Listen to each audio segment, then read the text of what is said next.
les oursons et leurs amis. Mais la seule différence entre eux et nous, c'est qu'ils sont un peu plus coquins, c'est tout.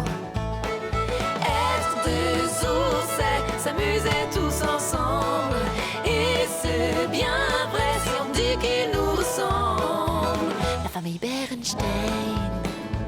Même si parfois les choses tournent mal, quelqu'un trouvera bien une idée géniale. Papa, maman, Léa et Léon s'aimeront toujours d'un amour profond. Être des ours, c'est être doux comme le miel. Et c'est bien vrai qu'ils rient d'une bagatelle. La famille Berenstain, Berenstain.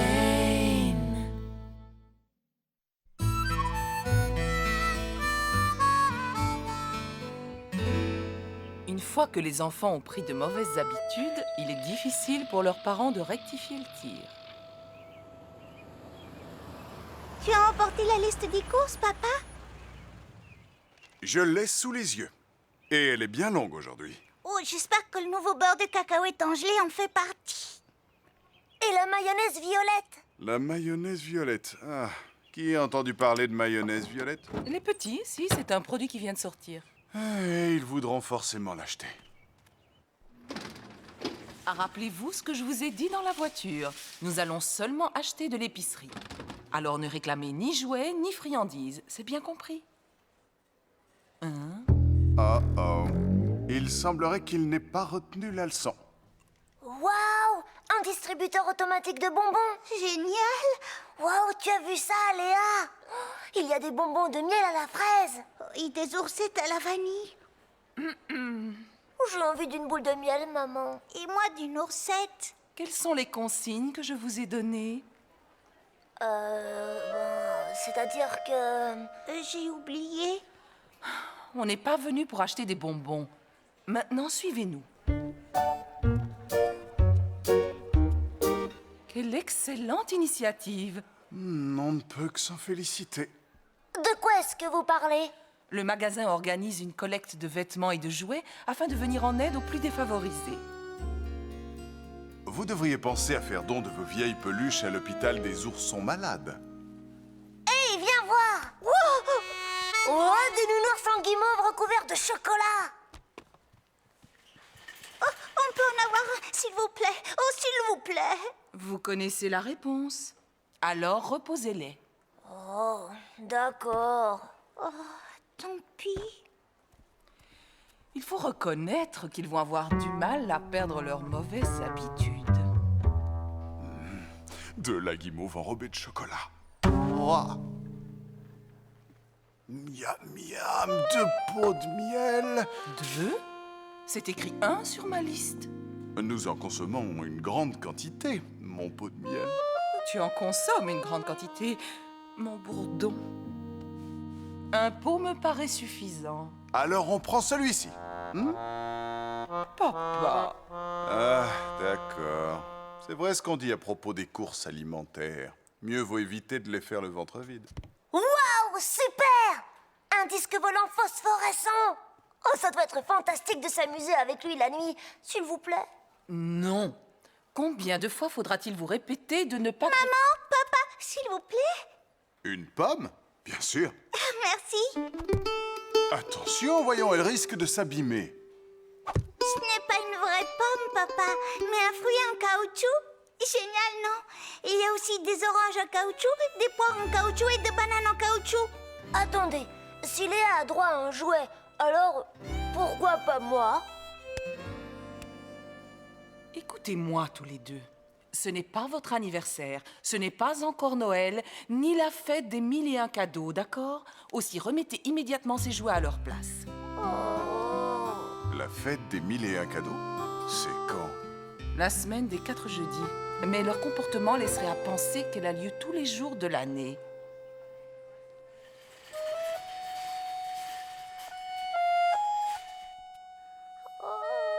Oh, regarde toutes ces friandises. Oui, j'ai vu. Je ne saurais même pas laquelle choisir. Demande à maman si on peut en prendre une. À toi l'honneur. Honneur aux demoiselles. ensemble alors. Entendu. Maman, on a le droit de prendre quelque chose? Naturellement. Je me rends compte que j'ai oublié les tampons à récurer. Allez m'en chercher un paquet dans le rayon des produits d'entretien. Oh.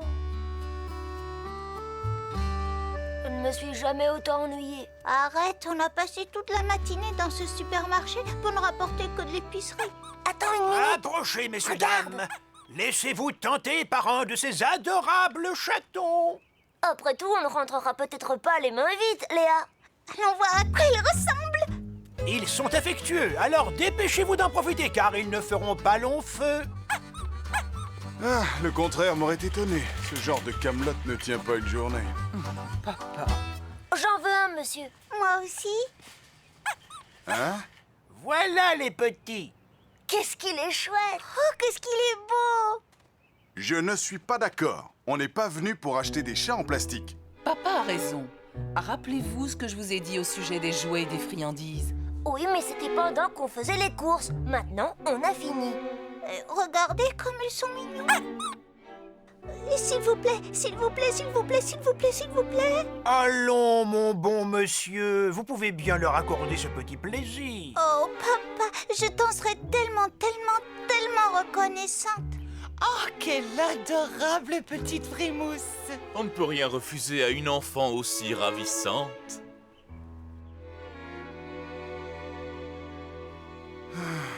Eh bien, soit.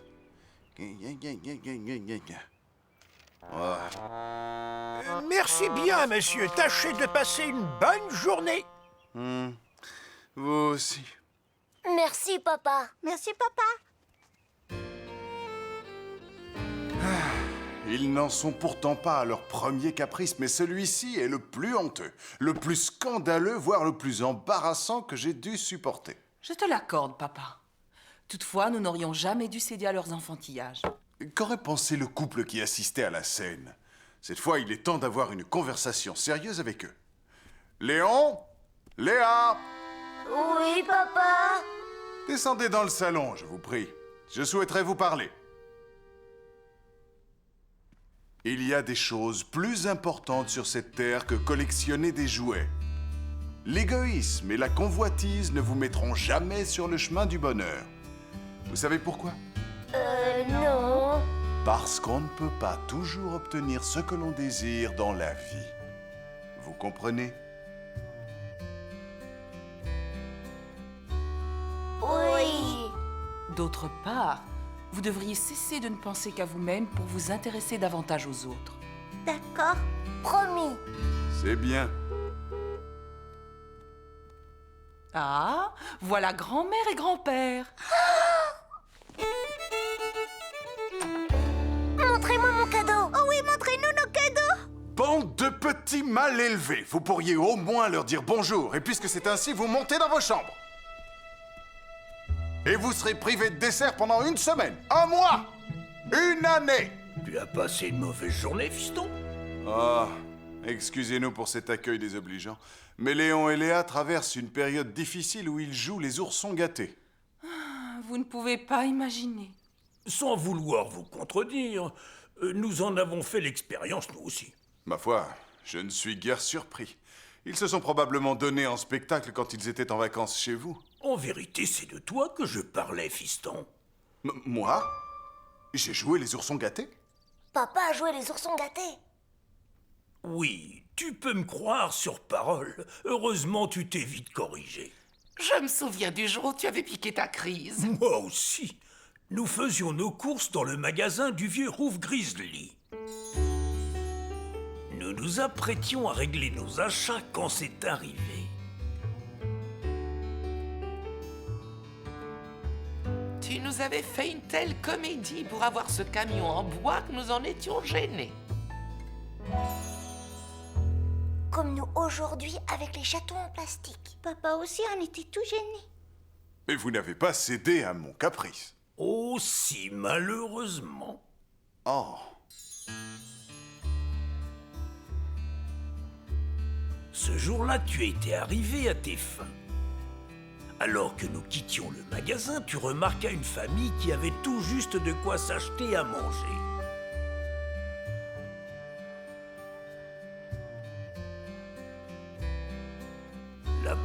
côté de ces gens ne te laissa pas insensible.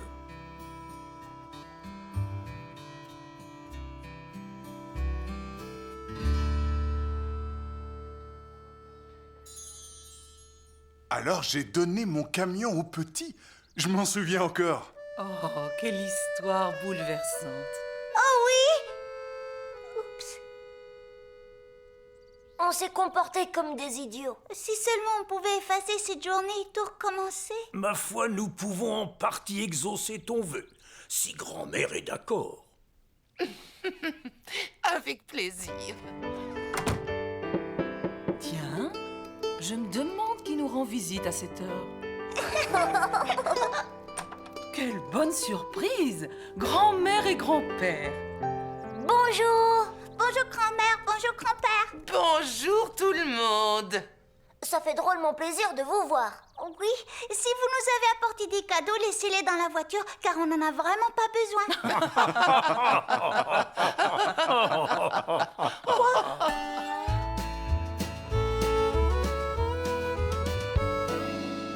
Bon, débarrassons-nous de cette corvée le plus vite possible. J'espère que tu as pensé à ma... Oui, le miel fait bien partie de la liste. Je voulais juste revérifier. Je compte sur votre aide, les enfants, ainsi nous aurons fini plus vite. Oh non, où sont-ils encore? Ils auront sans doute préféré jouer dehors. Attention à papa et maman. Chaud devant. Léon, le supermarché n'est pas un terrain de jeu, d'accord? Je sais, papa. Léon et moi, on a décidé de donner un jouet à l'hôpital des oursons malades. J'ai peur qu'un des patients ne fasse tourner les infirmières en bourrique. Maman, je pense pouvoir affirmer qu'à partir de maintenant, ils ne joueront plus les oursons gâtés. Je crois que tu as raison.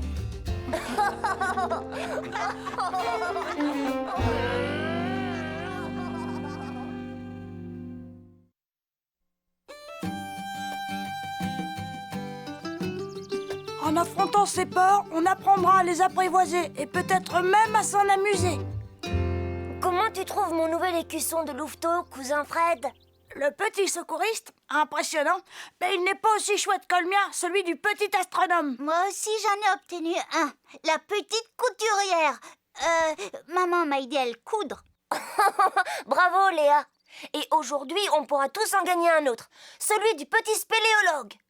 Drôle de façon de dire explorateur de caverne. Spéléologue. Rien que le mot m'amuse. Pourtant, il n'y a vraiment pas de quoi. Quand je pense qu'on va devoir pénétrer dans une grotte souterraine, j'en ai la chair de poule.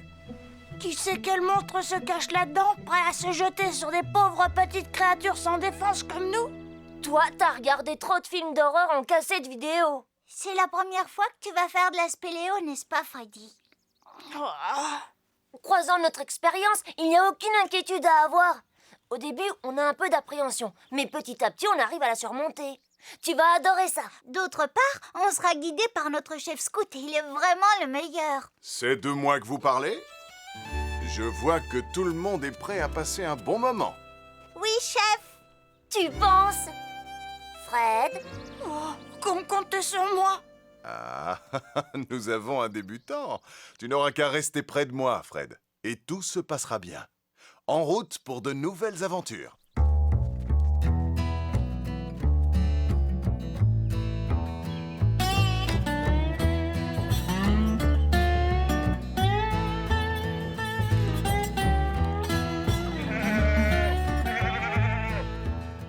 Les cavernes font partie de notre habitat naturel, au même titre que les rivières, les torrents et les vallées.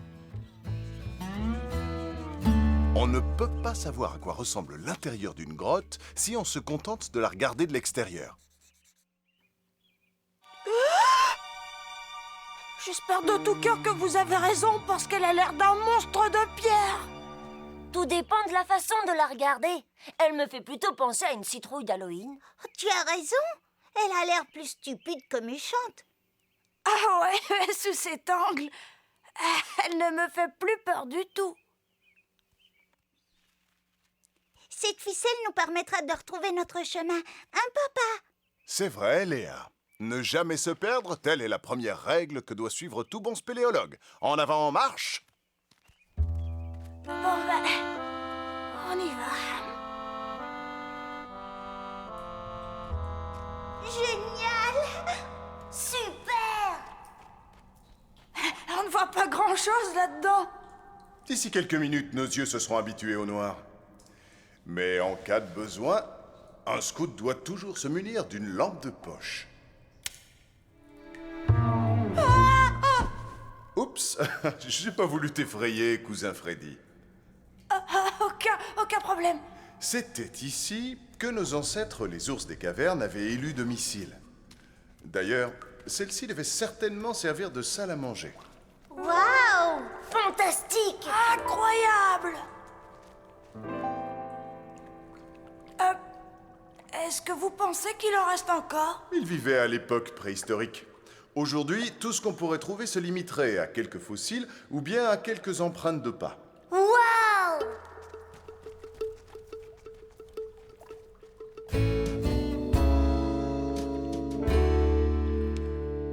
Venez voir, j'ai découvert quelque chose. Ça appartenait peut-être aux ours des cavernes? Je ne savais pas qu'on buvait déjà du soda à cette époque. Il y en a qui ne respectent rien. Mets cette capsule dans ton sac, Léa. Nous la jetterons dans une poubelle en sortant.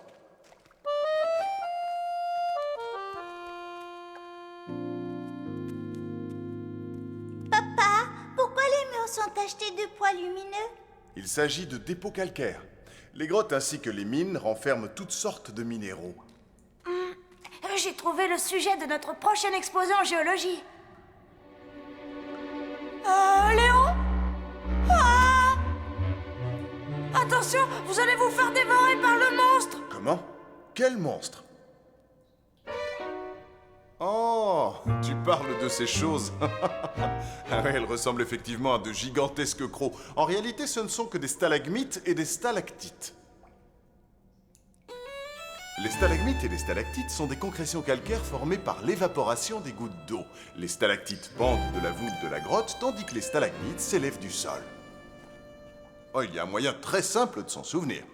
Stalactites et stalagmites dans les grottes s'abritent. Les stalactites tombent alors que les stalagmites montent. C'est facile. Stalactites et stalagmites dans les grottes s'abritent. Les stalactites tombent alors que les stalagmites montent.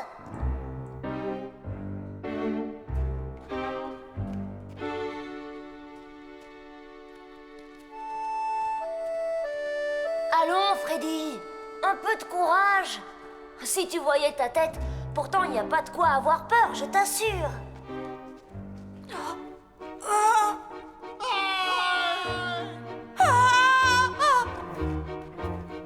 Tu as entendu ce cri d'horreur? Si seulement papa, il s'est cogné l'orteil contre une pierre. Oh, désolé les enfants. Ah, comme quoi il faut toujours regarder là où on marche. Mais ça venait de derrière, n'est-ce pas, Léon? Ah, rien d'étonnant à cela. Il y a quelqu'un? Ce que tu entends s'appelle l'écho. C'est un phénomène naturel. Moi aussi, j'en avais peur. Mais comme la plupart des choses, il perd son caractère effrayant une fois que tu sais de quoi il s'agit. Tu as raison, il existe toujours une explication logique. Exact. Attention à la pierre.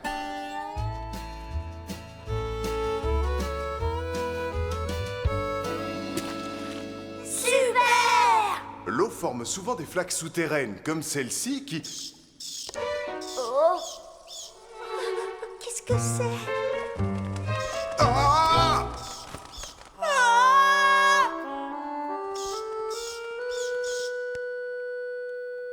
C'est quoi?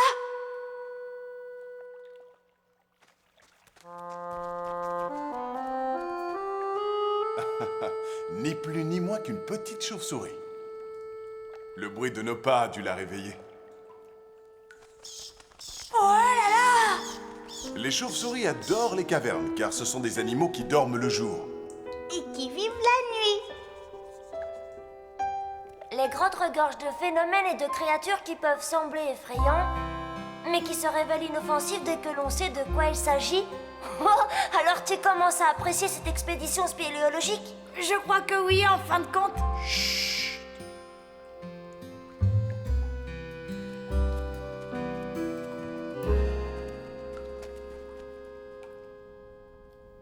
Regardez! Waouh!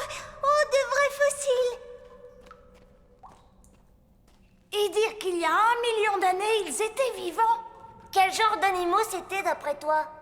Des insectes sans l'ombre d'un doute. Il y en a d'autres par ici! Waouh! Oh, je parie qu'on va en découvrir de plus beaux encore. Je regrette les louveteaux, mais nous allons devoir cesser notre exploration. Juste au moment où on commençait vraiment à s'amuser. On ne peut pas continuer encore un petit peu, papa? Pas sans ficelle pour nous indiquer le chemin de la sortie. La règle numéro 2 du spéléologue averti consiste à savoir s'arrêter à temps.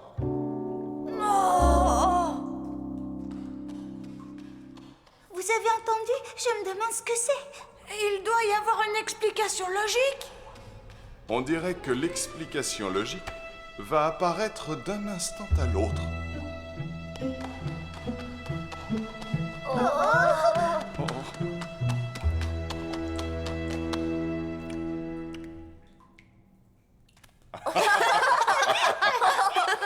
Ouf! Mais moi j'ai eu peur cette fois. Et moi donc? Heureusement que l'explication logique n'est pas carnivore. Oh oh. Les louveteaux, nous sommes dans de beaux draps. Cette chèvre a pris ma ficelle pour un plat de spaghettis. Ça signifie qu'on est perdu. On ne trouvera plus la sortie. On est coincé ici pour toujours.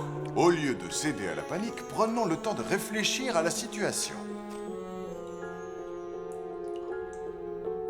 Attendez, j'ai trouvé la solution.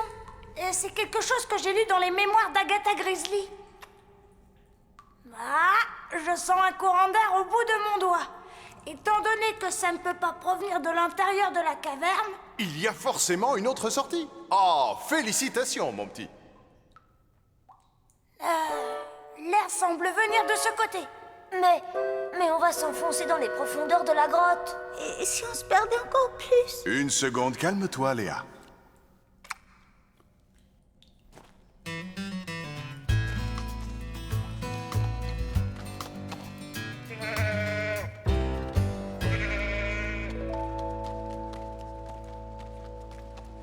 On s'approche d'une rivière souterraine.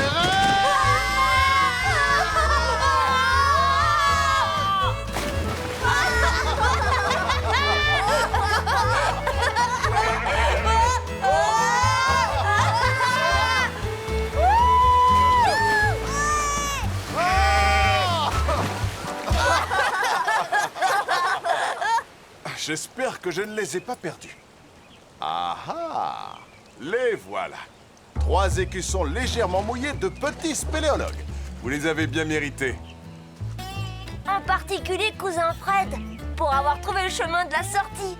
Beau travail, Freddy.